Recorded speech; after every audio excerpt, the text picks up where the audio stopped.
Ok.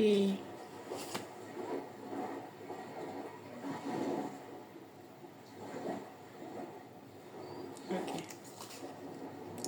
Beauté à toutes et à tous. Donc, je continue. Il vous faut le temps que je me mette dedans. C'est les 30 secondes là où tu dis, tu te mets dedans. C'est compliqué pour les enlever là comme ça avec la vidéo parce que moi j'ai pas un super téléphone, j'ai pas un super PC, je suis un peu enfin, je voulais d'abord préciser deux trois petites choses avant de commencer cette troisième partie sur l'orgasme féminin. La première chose, c'est il n'y a aucune intention de s'introduire dans la vie privée, dans l'intimité d'autrui. Chaque femme fait comme elle veut. Moi, je suggère et je pose des réflexions. Le mot par rapport à la précédente vidéo est intéressant. Les gens prennent ce qu'ils veulent prendre par rapport à leur réceptivité et le reste, exactement comme dans le mécanisme physique du mot réflexion. Donc, à cet aspect-là, je ne me préoccupe pas de ce que les autres font, mais moi, j'ai réfléchi à la problématique et j'en ai déduit, conclu des choses que j'ai bien l'intention de partager. Pourquoi tu fais pas un livre? Pourquoi? Parce que voilà, il y a des conditions, il y a une raison, il y a bien une raison à ça.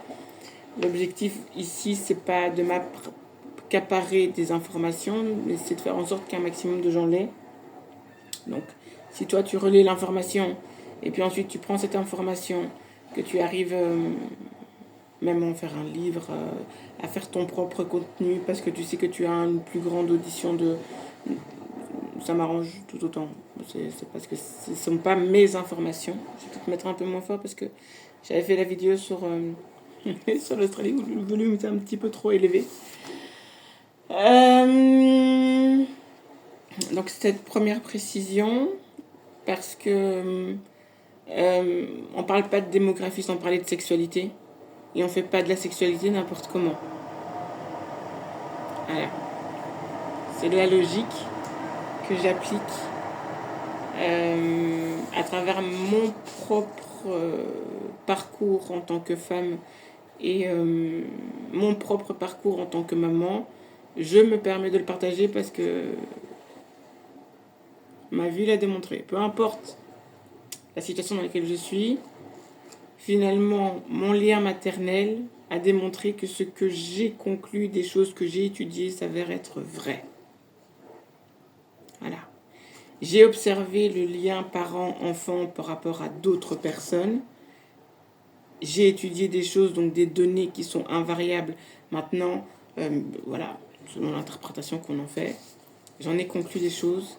J'ai observé des adultes qui ont été des enfants et qui ont eu un lien parent-enfant. Et j'en ai conclu des choses, j'en ai observé des choses. Et il y a une chose dont je suis certaine à 100%, en tout cas concernant la communauté noire, c'est que tous les enfants qui sont issus d'unions où c'était la religion qui a été, la source d'énergie de ces unions de création d'êtres humains, a engendré des êtres qui n'ont plus rien à voir avec la tradition africaine. Donc, quand on parle de plan métaphysique, ça me parle vraiment beaucoup parce que ce sont des choses que j'ai observées et que moi-même, dans ma démarche d'évolution personnelle, c'est des choses que je voulais comprendre. Comment des êtres peuvent avoir de tels comportements, parce que c'est l'aspect comportemental, hein, et l'aspect comportemental est lié à ton ADN. Tu as le comportement lié aux informations que tu as reçues de ton parent, enfin surtout de ta mère. Parce qu'ici, il est question de mitochondrie, et la mitochondrie est une énergie, est une information que tu reçois de ta mère. Alors pourquoi certaines personnes se comportent comme ça et pas d'autres? Quand je parlais du fait que voilà, on ne peut pas mettre tous les blancs dans le même sac, dans le sens où vous êtes des descendants de Néandertaliens, enfin peut-être de manière technique, oui, mais le comportement aussi fait l'identité de l'individu sur son plan génétique. Et il y a des comportements, l'exemple, c'est l'exemple de la Russie. Euh, ils n'ont jamais eu de politique prédatrice. Ils promuent la famille, l'unité familiale. Donc ils ne sont pas du tout dans une continuité néandertalienne. C'est une observation. Tu l'acceptes pas, que tu sois pro-russe, pro-Ukraine, ça change rien. C'est une réalité, c'est un fait. Point. Tu prends l'information, elle est comme ça, c'est invariable. Voilà, les 2 guerres mondiales, c'est à chaque fois eux qui sont venus chercher qui sont venus sauver les gens. Donc à ce moment-là, tu protèges les enfants des autres. Quand tu fais une guerre, que tu vas les bombarder, tu tues les enfants des autres. Donc tu t'accapares l'énergie des enfants des autres. Que tu les tues ou que tu les voles, c'est la même chose.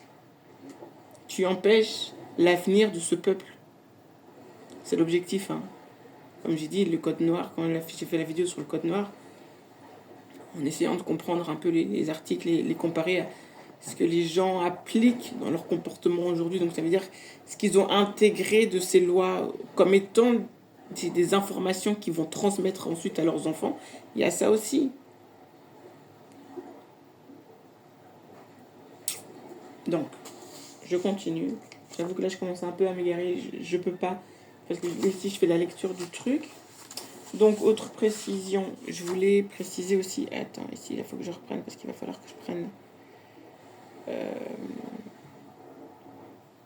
une photo pour illustrer ce que je vais... Ils sont belles, mes bébés. Ce que je m'apprête à dire. Donc... pourquoi j'ai mis ça? Voilà. Donc, première précision. Non, ça, je vais dire après, parce que ça concerne le texte. Oui. Le monde scientifique occidental qui sert de référence aujourd'hui, de logiciel référent, finalement pour l'intelligence occidentale ou même... j'arrive pas à faire 36 000 choses en même temps. Si, maman. L'intelligence de manière globale n'a pas réformé. En fait, il parle de réforme. Moi, quand j'étais en cours, on m'a refait recommencer des modules en me disant oui, il y a eu une réforme, il faut recommencer le module. Non, en fait, non. Et en plus, ça a été finalement, ça a été à double tranchant parce que, ok, tu m'as fait perdre du temps, mais en attendant, en refaisant la matière, il y a des trucs que j'ai mieux compris.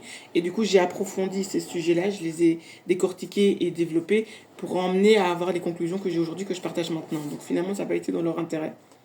Si tu m'avais juste donné mon diplôme, ça aurait été terminé. Bonsoir, je serais peut-être passé à autre chose et je serais peut-être toujours dans l'aliénation. Tu vois ? Finalement, même des choses négatives, finalement, tu sais pas ce que ça va t'apporter après. Soit. Ça, c'est pour les autres là qui me suivent et qui n'ont rien à faire sur ma page. Donc, j'ai entendu parler là récemment, parce qu'il y a des vidéos qui tournent sur les réseaux sociaux concernant Pythagore. Et ça m'a fait rire, parce qu'en fait, à un moment donné, il parle, oui, donc Pythagore n'a pas inventé le théorème de Pythagore. C'est très drôle. Et j'ai entendu une vidéo où il disait que genre le théorème de Pythagore avait été inventé par les Mésopotamiens. Je dis, ah! Donc, alors, il coupe la poire en deux. Donc, on peut bien reconnaître que ça vient pas de chez nous, mais on va dire que ça vient des Mésopotamiens, parce que eux, c'était apparemment des Blancs. Tu vois, c'est eux qui ont inventé l'écriture. Moi, j'ai appris ça à l'école. C'est eux qui ont inventé aussi l'agriculture. C'est les Mésopotamiens. Moi, c'est ce que j'ai appris à l'école.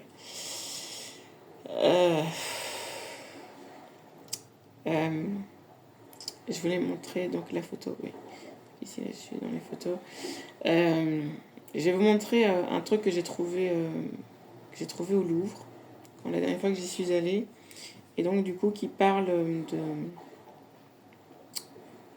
va parler donc de la Mésopotamie. Donc à un moment donné, il y a une partie qui parle de la Mésopotamie, et voilà. À un moment donné, il y a un truc qui parle de la Mésopotamie. J'attends parce que là, je suis en train de faire 36 minutes de changer en même temps. Désolée. Là, je remonte. Et donc, en fait, c'est une scène du quotidien. Et en fait, quand tu vois comment ils ont représenté la chose, tu te dis, mais en fait, alors oui, ils ont peut-être trouvé ça, c'est une palette ou je sais pas quoi de Mésopotamie. Mais c'est bizarre parce ils l'ont mis entre. Donc, tu as toute une aile comme ça qui appartient, où ils mettent des œuvres, des artefacts égyptiens. Et puis, entre, tu as un peu des trucs de l'époque hellénistique, comme ça. Donc, ils vont faire des représentations un peu grecques. Et puis, après, tu arrives dans tout ce qui va être artefacts mésopotamiens. Mésopotamie, des trucs qui viennent d'Irak, etc. Donc, les trucs, comment ils appellent ça orientaux. L'aile orientale. Pour montrer un peu que l'Égypte appartient un petit peu, mais c'est pas tout à fait ça. Enfin, j'ai vu un peu la subtilité de comment ils ont représenté leur truc. C'est discutable, mais c'est pas ça le sujet. Je vais pas m'égarer d'autant parce que sinon ça va pas être cohérent ce que je fais. Et ici, là, je vais vous montrer.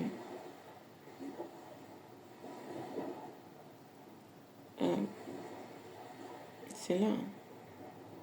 Ici, ouais.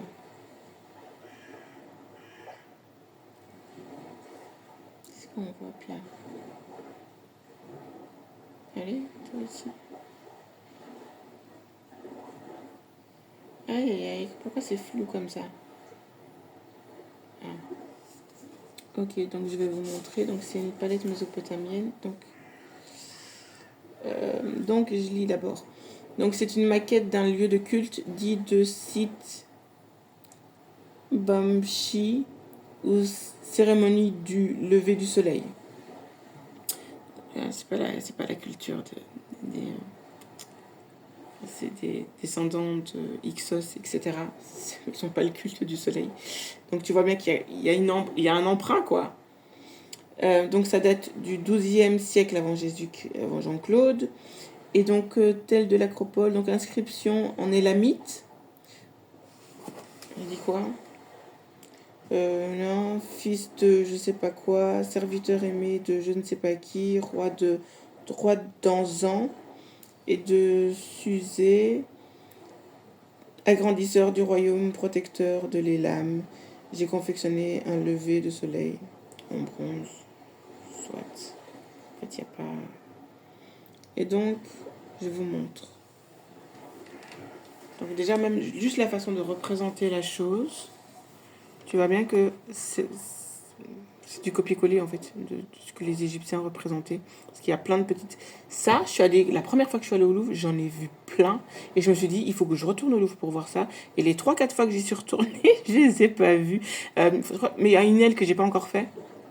Et je crois que. Mais en fait, oui, c'est ça. C'était à cet endroit-là. Enfin, soit. Il faut que j'y retourne. Et j'ai pas fini. Toi, tu vas te calmer. La lampe, des fois, elle fait des trucs bizarres. Une lampe. Ah, voilà. Elle fait des trucs bizarres. Elle clignote comme ça, genre. T'as vu? Oh. Donc voilà. Ça, donc j'ai montré. Et donc, du coup, voilà, accordé. Parce que je pense que l'écriture, comme il dit, cette écriture-là, donc l'écriture, c'est comment il dit?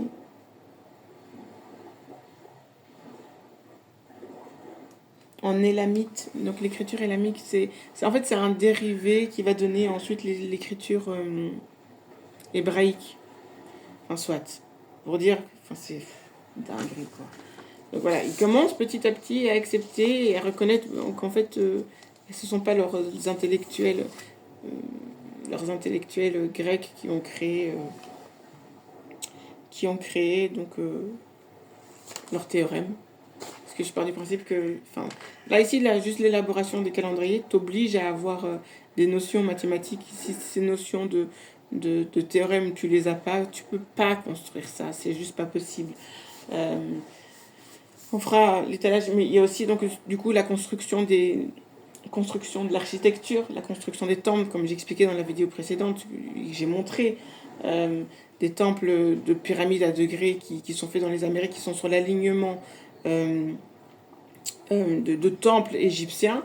Tu te dis, oui, on va mettre ça sur le compte, les coïncidences, mais il faudrait les comptabiliser. Il faudrait les comptabiliser pour savoir combien on a. Et là, tu te dis, non, c'est pas une coïncidence. C'est fait exprès. Et donc, ça veut dire qu'il y a quelque chose. Et ça, le professeur Kalala Mutunde en a parlé.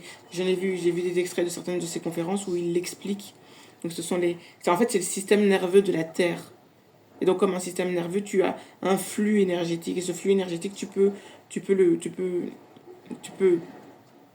pas te l'approprier, mais tu peux t'en connecter. Et c'est une expérience que j'ai vécue. Donc, c'est quelque chose que je sais. À des endroits, à ce moment-là, j'étais encore en mode aliénation. Et donc, j'ai senti ces réseaux énergétiques de la Terre. Et tu peux avoir accès à des informations. Notamment les ondes provenant d'autres étoiles. C'est logique, non? Voilà. Puisqu'il y a l'effet physique qu'on appelle il y a l'effet de diffraction et l'effet de réflexion et la réfraction avec l'angle, etc. Et en fait, la diffraction, ce sera plus par rapport à l'endroit où tu te situes. Donc, si tu as cette notion-là, ça veut dire que tu sais qu'à partir d'un certain angle, tu dois construire certaines choses. Tu vois? Mais c'était des êtres primitifs. Soit. Et aussi, ça aussi que je voulais préciser avant de continuer. Je m'attaque pas à des personnes. Je ne m'attaque pas aux gens. C'est pas dans ma nature, c'est pas dans mon paradigme d'attaquer les gens. J'attaque des idéologies et j'attaque des stéréotypes. Moi, je suis là pour détruire ça. C'est ça ma mission, détruire des idéologies et des stéréotypes. Des idéologies et des stéréotypes qui détruisent la vie. C'est aussi simple que ça. Donc si tu te sens visé, ça veut dire que tu nourris une idéologie, parce que les idéologies, ce sont des entités vivantes, au même titre que les égrégores. Donc si tu te sens visé, ça veut dire que la tentacule que toi tu représentes par rapport à cet égrégore a été ébranlée. Donc à ce moment-là, j'en ai rien à branler. Pardon, j'en ai rien à faire. J'en ai rien à faire de ton état d'âme, de ressenti par rapport à ça. Et en fait, tu es en train de me dire que tu es mon ennemi, en fait. Et que tu es l'ennemi de mon peuple. Et mon peuple, ce sont les êtres humains. Oui, je suis mélanoderme, je suis afro. Mais de manière plus globale, par rapport à l'idéologie. Je suis une non-blanche. Donc si tu te sens ébranlé par rapport à ce que je dis, ça veut dire que toi, tu nourris l'idéologie raciste. Donc tu es un raciste. Et les racistes sont des criminels. Donc si tu viens vers moi en me disant, toi là, je t'aime pas parce que tu as dit ça, ça, ça, alors ça veut dire que tu es l'ennemi de mon peuple. Et que bien te fasse d'entendre des vérités. Parce que moi, je me base sur des faits. Je suis pas dans le mouvement de propagande. J'ai pas besoin. Enfin, j'entends qu'il est nécessaire par rapport au mal qui a été fait à mon peuple. J'entends que c'est nécessaire. Et j'en ai pas besoin. La vérité est bien plus fracassante. Tu captes? Alors, le rapport au temple. Ici, je termine donc avec les temples. Donc, il y a beaucoup de temples où il y a des représentations. Beaucoup de temples où il y a des représentations en fait de serpents. Et donc, c'est donc lié au culte du serpent.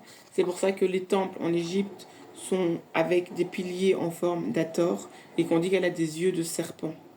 Des yeux de serpent, ça veut dire qu'elle a la vision, elle t'apporte la vision, la compréhension, l'information. Elle est celle qui apporte la connaissance aux hommes. Voilà pourquoi elle a des yeux de serpent.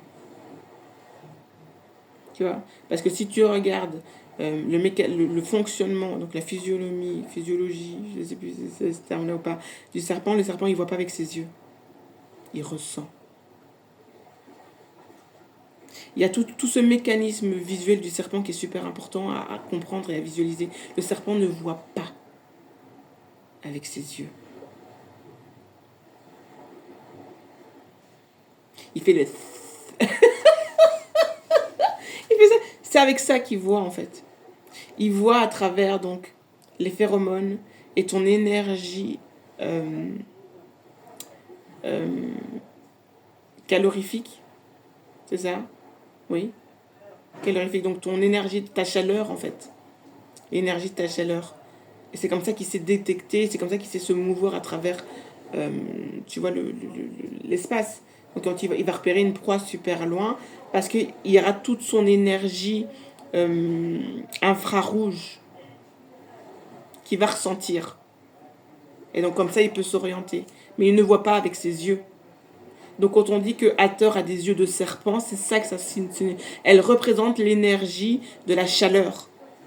L'énergie qu'il faut pour la vie. L'énergie qu'il faut aussi pour se mouvoir. Et quand tu te mouves, quand tu es dans une énergie de mouvement, c'est que tu es dans une action. Et l'action amène à un résultat. Et ce résultat, en général, c'est la concrétisation finalement de ta volonté.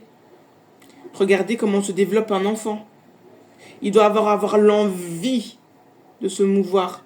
Moi, je me rappelle quand j'ai appris à mes filles à marcher, j'ai fait ça 2 fois. Ça va? Donc, je sais de quoi je parle.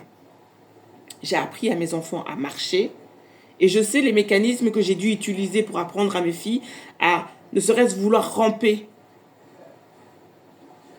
La technique, tu la connais. Tu prends son jouet préféré, tu le tapes au bout. Je trouvais ça même un peu cruel des fois. Tu mets son jouet là-bas, là, son jouet qui fait du bruit et tout, son petit hocher. Et puis elle est là, elle est en train de tirer. Et donc du coup, il y a tout un mécanisme qui se met en place.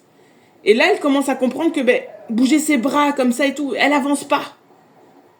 Du coup, elle va réfléchir à un mécanisme pour pouvoir tirer. Hein, on tire, si elle est sur le lit, tirer sur les draps, pour pouvoir se... Et puis, petit à petit, par la répétition, il va y avoir un mécanisme qui va se mettre en place. Cette énergie motrice, c'est Hathor. Voilà pourquoi elle est représentée aussi par une robe rouge. Elle va représenter l'énergie l'énergie qui va se mouvoir.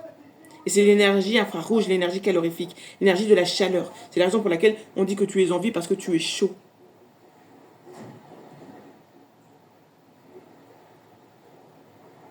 Et cette énergie-là aussi est une énergie sexuelle, parce que quand tu es dans cette énergie sexuelle, tu vas te mettre en place. Tu vas poser des actions et des intentions. Une fille va se faire jolie, un garçon va se faire joli, tu vas bien te coiffer. Les filles vont utiliser l'énergie féminine, donc elles vont amplifier leur beauté, qui a été complètement détruit par le système capitaliste, parce que tu vas aller chez l'esthéticienne. Alors je suis pas en train de cracher sur les esthéticiennes, elles sont peut-être nécessaires dans un premier temps, mais ici on est dans un mécanisme de capitalisme. Tu vas pas chez l'esthéticienne comme les systèmes sociétals traditionnels utilisés, dans le sens où les femmes se regroupent ensemble pour pouvoir se donner, s'échanger des informations, des secrets de femmes, etc., etc. Non. Là, ici, les femmes vont se rejoindre, mais pour pouvoir se détruire l'une l'autre.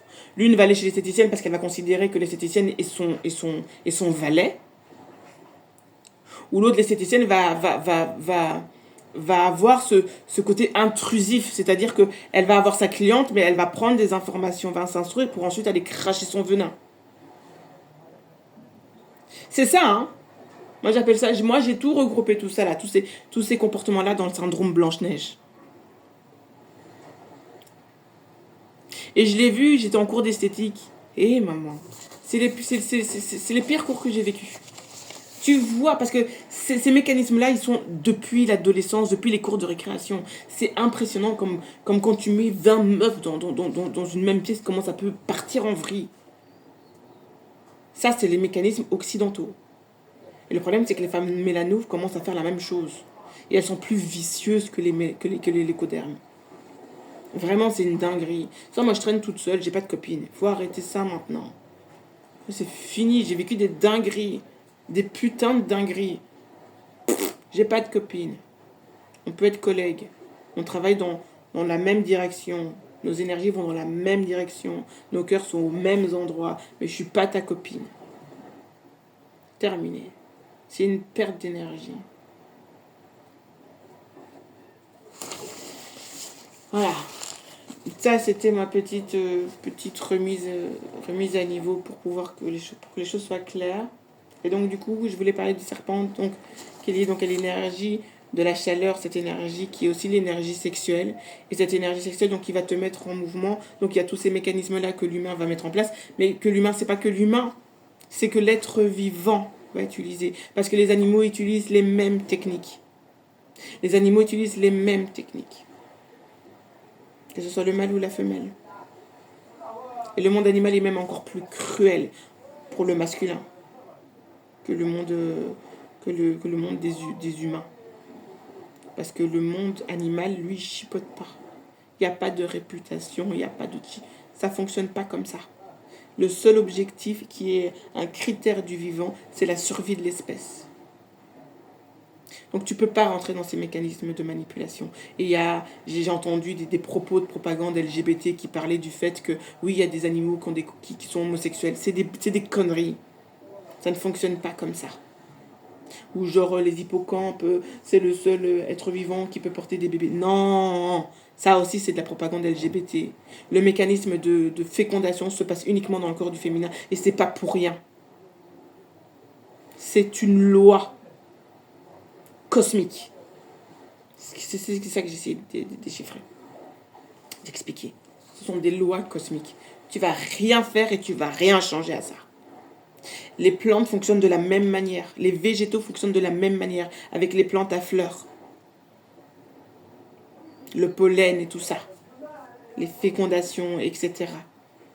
L'attractivité à travers la forme et la couleur, qui sont des longueurs d'onde, qui vont attractiver le regard et donc pousser au mouvement. Les plantes ont cet même avantage qu'elles peuvent même attirer d'autres entités vivantes, d'autres espèces, pour pouvoir se féconder.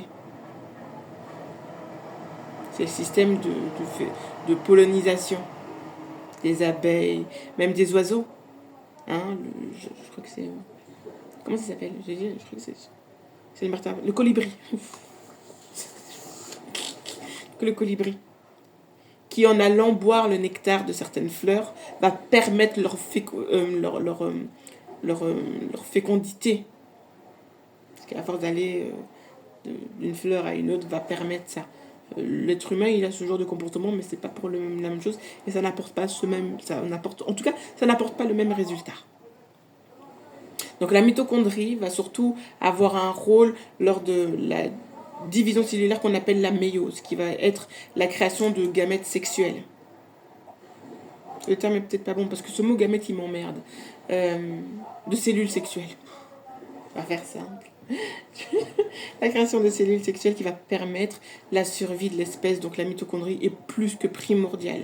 Et cette énergie est transmise de la mère à l'enfant. C'est pour ça que tous les peuples traditionnalistes ont le culte de la mère et l'enfant, représenté en Égypte par le culte d'Isis, c'est-à-dire celle qui va allaiter. Et pourquoi elle allaite? Parce que quand tu vas allaiter, tu vas sécréter une hormone qu'on appelle l'ocytocine. Et l'ocytocine, c'est l'énergie du lien. C'est une hormone qui va sécréter, qui va t'apporter l'énergie du lien, qui va créer le lien entre la mère et l'enfant, et qui va aussi créer le lien entre le père et l'enfant, et le père et la mère. Surtout, il y a des études qui ont prouvé que des femmes qui allaitaient, l'homme qui reste dans le foyer de la femme qui allaite, va créer un lien avec l'épouse, donc avec la mère de son enfant. Et donc du coup, il va y avoir une espèce de trinité qui va se créer juste à travers le fait de l'action de la mère qui allaite son enfant et la sécrétion d'ocytocine qu'elle va transmettre à son enfant. Donc l'enfant, qu'il soit une fille ou un garçon, il va avoir un potentiel ocytocinatoire, je ne sais pas si le mot existe, mais ce potentiel ocytocinatoire va déterminer sa qualité parentale future. Voilà pourquoi c'est important que l'homme reste dans le foyer. Là où aujourd'hui les sociétés occidentales sont complètement disloquées. Et ils ne comprennent pas pourquoi... Moi, on m'a sorti quoi à la naissance de ma fille? On m'a dit, écoutez, il faut que le papa prenne conscience qu'il est papa. Et... Ça va pas ou quoi? Mais ça va pas. Le simple fait que le gadjo se barre après que la meuf, elle a accouché. Et la preuve de la pauvreté potentielle d'ocytocine qu'il a reçue lui-même étant enfant. Tu captes? Et ça, là, c'est possible grâce à la mitochondrie. Parce que, comment fonctionne le système endocrinien? Déjà, il y a ce qu'on appelle la glande pinéale. Donc, j'arrive pas à revenir sur le mot. Enfin, voilà. Comment ça s'appelle? Le truc au cerveau, là. Enfin, soit. C'est pas de ça que je dois parler, mais en fait, parce que cette glande-là va réguler tout ton système hormonal au niveau de tout ton corps. Et donc, va toucher tous tes organes. Voilà pourquoi il parle de glande pinéale. Il n'y a rien de mystique. Terminé, bonsoir. C'est l'organe au niveau de ton cerveau qui va réguler toutes tes hormones. Et donc, du coup, ces hormones-là, ils vont être symbolisés par le système des chakras. Puisque chaque chakra va être à l'approximation d'un organe qui va sécréter des hormones. C'est juste ça. Et pourquoi il le représente pas comme des roues? Parce qu'un chakra, c'est une roue, un cercle. C'est parce que c'est lié à l'énergie féminine. Parce que qu'est-ce qui va te permettre de faire fonctionner tes organes? Qu'est-ce qui va te permettre de faire fonctionner ton système endocrinien? C'est ta mitochondrie, chaton. Et cette mitochondrie, tu la reçois pendant que tu es conçu dans le ventre de ta mère. Donc tout part d'une mère. Voilà pourquoi l'espace est représenté par Nout. Voilà pourquoi je parle d'énergie plasmique. Parce que l'énergie du plasma, c'est une énergie, c'est comme un flux. Quand vous parlez de flux, vous voyez, il y a cette notion de vague, cette notion d'eau, en fait. Comme les eaux... Oh putain, c'est une dinguerie, soit. Polluer, soit. Et donc cette énergie de l'eau, elle est du coup symbolisée à travers le mouvement aussi du serpent. Voilà pourquoi le serpent, dans tous ses aspects, est un symbole. Symbole d'intelligence, parce que c'est dans ce flux-là qu'il y a de l'intelligence. Parce que votre système nerveux va être ce flux au niveau de votre corps. Le système sanguin va être le flux par rapport à ça. Et là, vous avez les cellules souches qui vont alimenter tout ça, enfin qui vont produire tout ça. Mais ces cellules souches, elles fonctionnent grâce à quoi? Vos mitochondries. Tu vois, c'est un peu le serpent qui se mord la queue là. Tu reviens à chaque fois à ta source. Et cette source, c'est ton énergie féminine. Que tu sois un garçon ou une fille. Parce que ce qui permet à un homme de créer la vie, c'est son spermatozoïde. Et son spermatozoïde, il est mobile, c'est-à-dire qu'il peut, jusqu'à l'ovule, uniquement grâce à l'énergie motrice de sa mitochondrie reçue par sa mère. Et là, tu dis chut, chut, chut. C'est obligatoire. Sinon, tu es un spermatozoïde. Déjà, même sans ça, tu n'existes même pas. Parce que pour passer des étapes là, je vais reprendre que je reprenne le livre avec.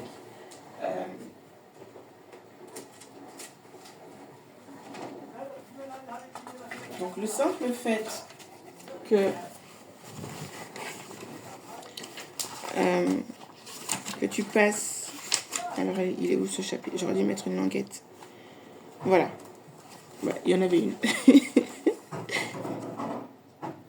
Le simple fait que tu passes, je vous montre, que vous passez de cette étape-là, c'est-à-dire l'œuf qui a été fécondé, ici, là. Comme je vous ai montré dans la vidéo introduction, ce moment-là est lumineux. Et vous avez l'impression, quand vous observez dans la nature, qu'est-ce qui y ressemble le plus? Ça ressemble à une éclipse. Vous avez l'alignement entre la Terre, la Lune et le Soleil. Vous voyez? Vous avez cet effet où vous avez tout un cercle noir avec un truc lumineux tout autour. C'est ça. Et donc pour avoir ces étapes-là, ici, là, pour arriver à ça, ici, sans mitochondrie, c'est pas possible. Sans mitochondrie, ça n'arrive pas. Donc avant même de parler du spermatozoïde, partons par la base. Et donc, quand l'être est différencié, l'être grandit, il devient adulte, il devient un homme, il féconde une femme, pour que son spermatozoïde puisse aller jusqu'à l'ovule, il te faut ta mitochondrie. Alors, le spermatozoïde va tenir. J'ai le. J'ai l'image. J'ai l'image. Attends. J'ai l'image. Qui est représentée.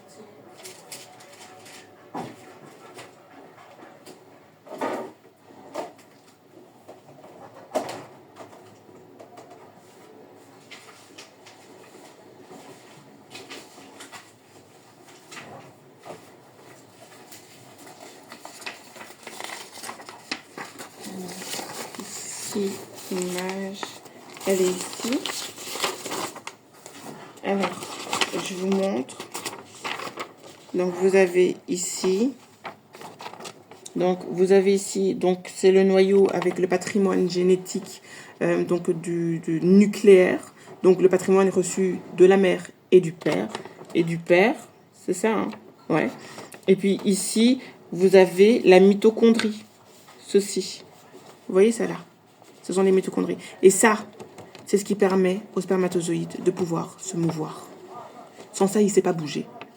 Il sort même pas de ses bourses. Tu vois? C'est la mitochondrie. Donc, j'aimais bien aussi cette image-là concernant la mitochondrie. Donc ici, vous avez l'ADN nucléaire.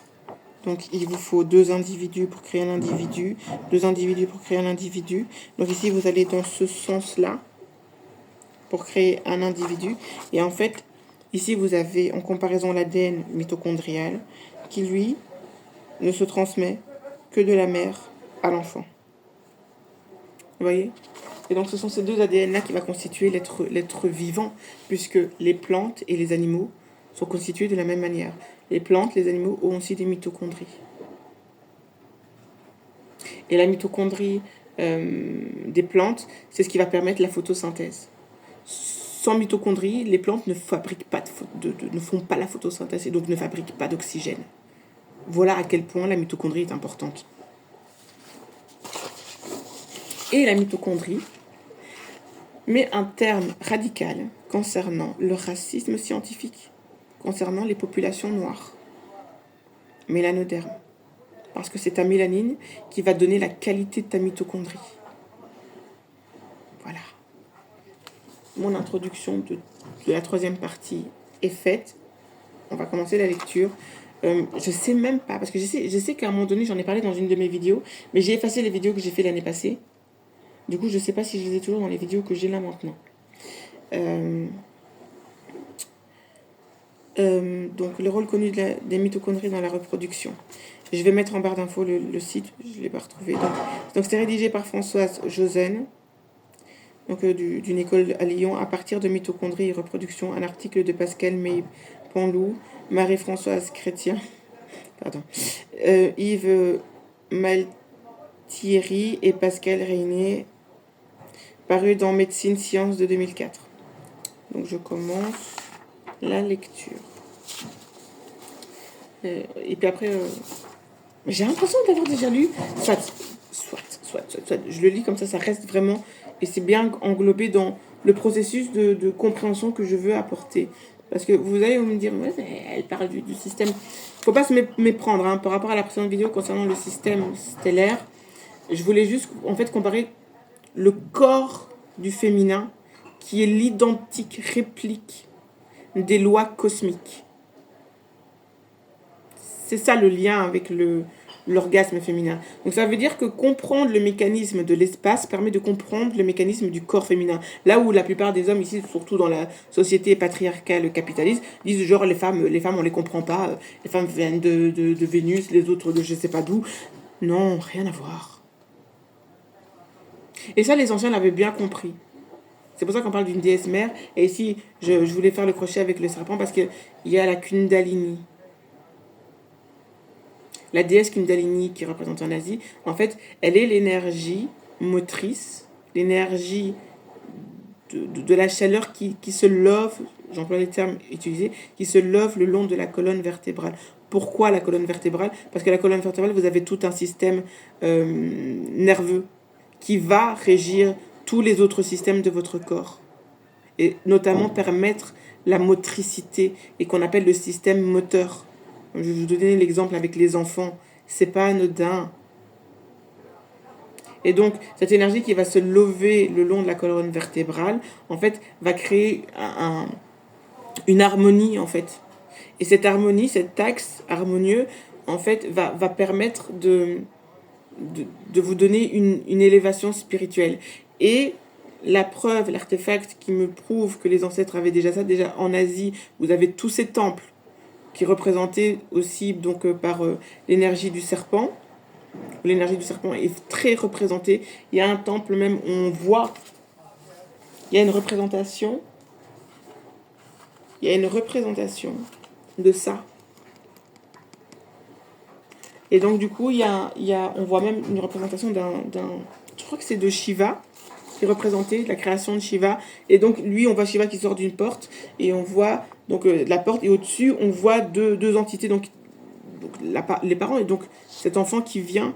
Et donc je pense que c'est lié, donc le fait qu'on va accentuer le culte de la mère et l'enfant sur l'enfant dans un état masculin, c'est pour montrer en fait qu'on est dans un système stellaire qui est lié à une entité, le soleil, comme étant une entité masculine.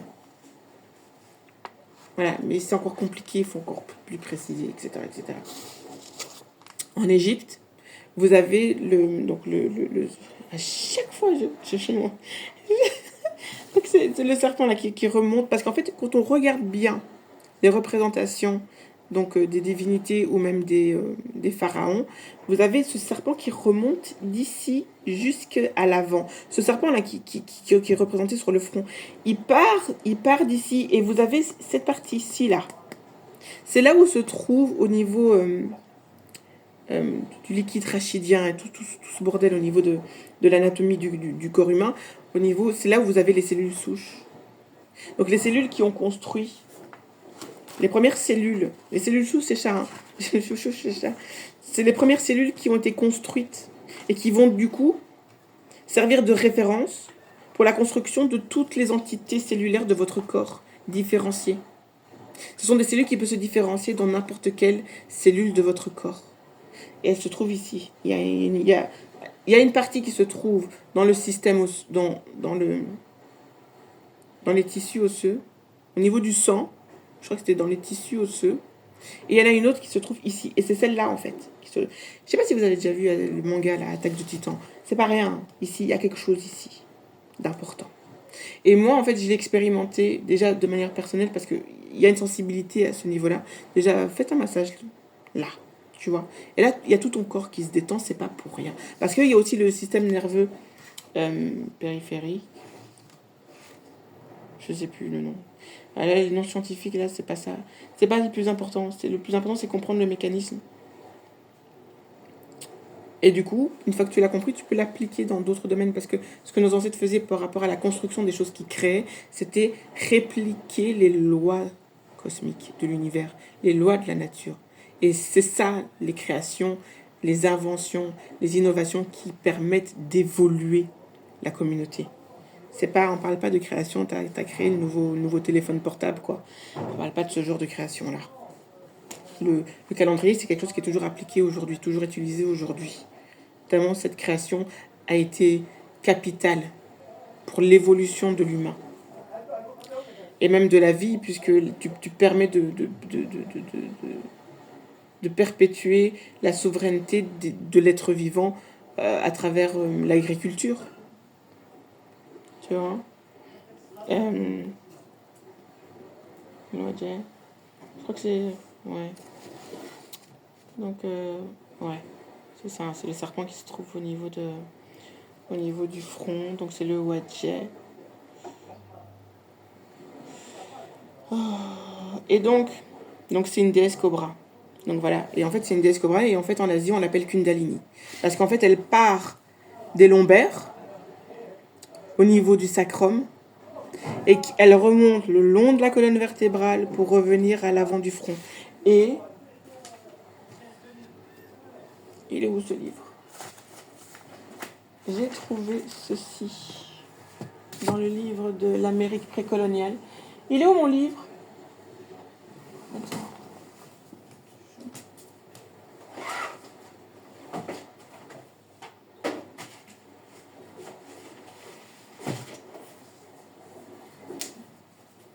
Ah non, c'est pas lui. C'est un livre noir aussi, mais c'est pas celui-là.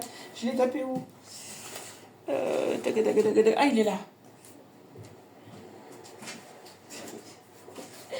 J'ai pris... Ouais, parce qu'en fait, c'est un livre noir, mais c'est pas le même livre. C'est le livre que je vous ai montré avec...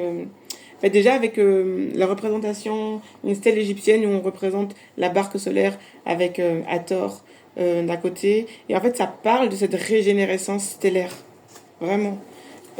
Maintenant, là, le livre, ça parlait pas... Ça parlait en fait du système solaire.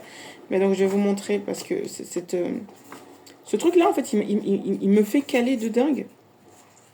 Il est où? Je l'ai déjà partagé sur les réseaux sociaux. Mais je pense que ce serait vraiment intéressant de s'y attarder. Je pense pas que cet artefact se trouve... Je crois qu'il se trouve en Amérique. Je pense pas qu'il est ici.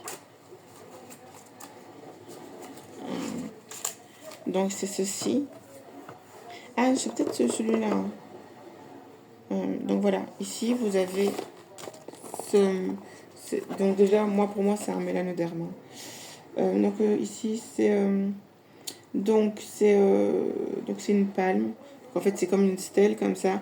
Forme dérivée de celle de l'âge décorée. Donc, ah oui, donc c'est comme une lance, en fait, d'une face humaine à coiffure représentant un serpent. Culture classique de la côte du Golfe. En fait, ça représente les Olmecs. Parce que les peuples de la côte du Golfe, c'est le Mexique. Et c'est là où il y a les temples des Olmecs. Les pyramides à degrés. Et donc, du coup, ici, vous avez ça. Et vous avez cette représentation où on voit un serpent qui revient. Parce que vous voyez le sens. Donc, il ne part pas dans ce sens-là. Il part dans ce sens-là. Donc, ça veut dire qu'il revient de quelque part, d'ici derrière la tête. Et qu'il revient devant. Et donc, ici, vous avez la représentation du serpent. On ne voit pas très bien. Mais ça se trouve au Mexique. Donc, c'est pas ici. Je pourrais pas voir le truc. Ça se trouve au Mexique. Donc vous avez cette représentation du serpent aussi, donc même dans les Amériques, qui revient donc avec la tête, avec la tête du serpent, et c'est une entité féminine. C'est une entité féminine. Et ce serpent-là est symbole de connaissance, surtout. Voilà, donc ça va représenter l'emplacement de la glande pinéale. Et la glande pinéale, là, en fait, ça représente la glande, ça représente l'hypophyse. Tu vois, le mot, il me vient comme ça, la même chose. L'hypophyse.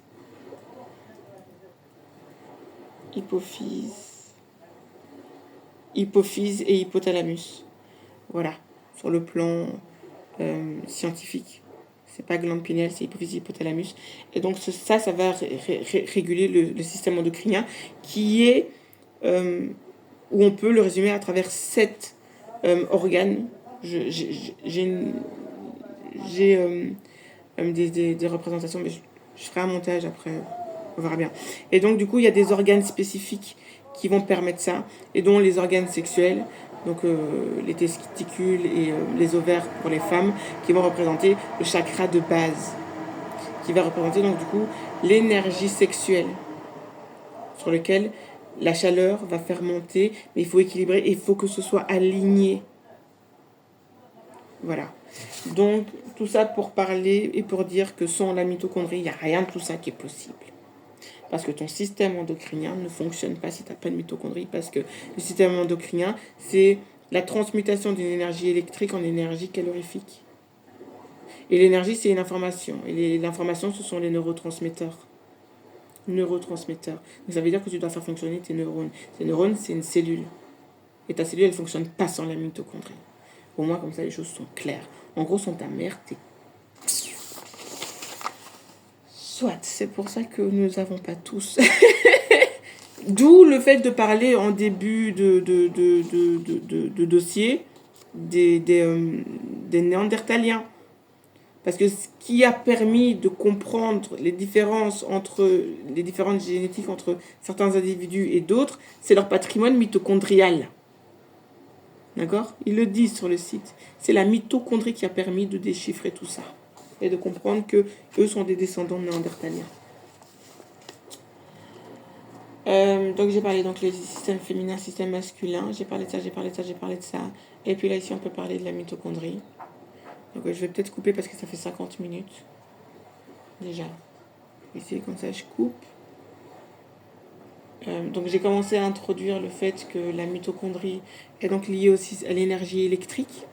L'énergie électrique qui va être symbolisée par la divinité serpent. Retenez bien ce que je suis en train de dire. D'accord? Et on passe maintenant à la lecture. Enfin, je voulais faire la lecture du truc après parce qu'en fait, je mélange les 3 parties en même temps. Je voulais faire ça en 3 parties. La partie symbolique, la partie scientifique, donc dans le sens mécanisme physiologique des différents systèmes et des différents organes qui lient la mitochondrie au vivant. En fait, je mélange pas, mais tout est lié. En fait, tu peux pas les dissocier. C'est difficile, c'est un peu compliqué de les dissocier. Donc, ça se regroupe. Je me répète peut-être, je dis de manière différente, dans un contexte différent, mais au moins comme ça, vous comprenez que la mitochondrie, c'est supra-important. Supra-important. Et que les peuples autochtones l'avaient bien compris et l'ont symbolisé dans des artefacts et dans des cultes. Et c'était pas anodin. Et c'est super intelligent parce que des choses, en fait, et tu l'observes toi-même, c'est à travers des choses extrêmement simples que tu peux expliquer des choses extrêmement complexes. C'est ça le symbolisme. C'est à travers un assemblage de quelque chose d'extrêmement simple que tu fais quelque chose d'extrêmement, que tu expliques quelque chose d'extrêmement compliqué. Ce Luja, comme ça, ici, représenté, te parle de la complexité de la mitochondrie et de l'apport qu'elle a, parce que justement, là ici juste au niveau de l'interne, vous avez les neurotransmetteurs, qui est le transport d'informations d'un endroit à un autre au niveau de ton corps physique, qui va être régulé par l'hypophyse et l'hypothalamus. C'est l'hypophyse et l'hypothalamus qui va te dire, qui va envoyer un signal électrique. Électrique, c'est quoi? C'est régi par des électrons. Et le mouvement des électrons, c'est quoi? C'est de l'électricité. Et un ensemble électrique et de l'électricité va engendrer, donc un circuit électrique va engendrer un flux magnétique. Et ce flux magnétique va engendrer... Non, attends, parce qu'il y a le mot là, c'est une logique.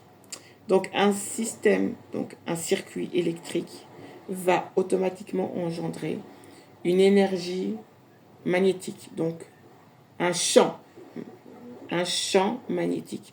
Ce champ magnétique va en lui-même engendrer un autre champ magnétique. Et c'est ces ensembles de champs magnétiques qui créent un flux magnétique.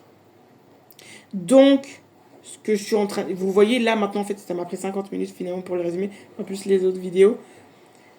L'orgasme féminin est automatiquement lié aux lois cosmiques, physiques et métaphysiques, qui peut être observé juste à travers le mécanisme du corps humain. Et l'orgasme féminin est le pompon. C'est la cerise sur le gâteau, chacha. Ou la cerise... Non, chut. Je ne fais pas ce genre. Là, c'est vraiment sérieux. Mais donc, c'est lié. Et cette énergie sexuelle va te permettre d'avoir accès à des informations. Et là, on parle de degrés de fréquence. Et donc, plus la fréquence est haute, plus tu vas avoir accès à des informations que des gens qui sont dans de la basse fréquence n'auront pas accès. D'où l'intérêt d'avoir des femmes épanouies dans ta communauté. Parce que déjà, toutes ces mesquineries de syndrome Blanche-Neige, il n'y a pas. C'est de l'énergie que tu perds. C'est du temps que tu perds. Et c'est du temps que les femmes ne mettent pas dans autre chose qui va être instructif et bienfaiteur pour leur communauté, à commencer par leur famille. Tu vois que c'est logique, ce que je suis en train d'expliquer. Maintenant, ici, on va passer à la lecture. Je pense que j'ai été très claire. À tout de suite.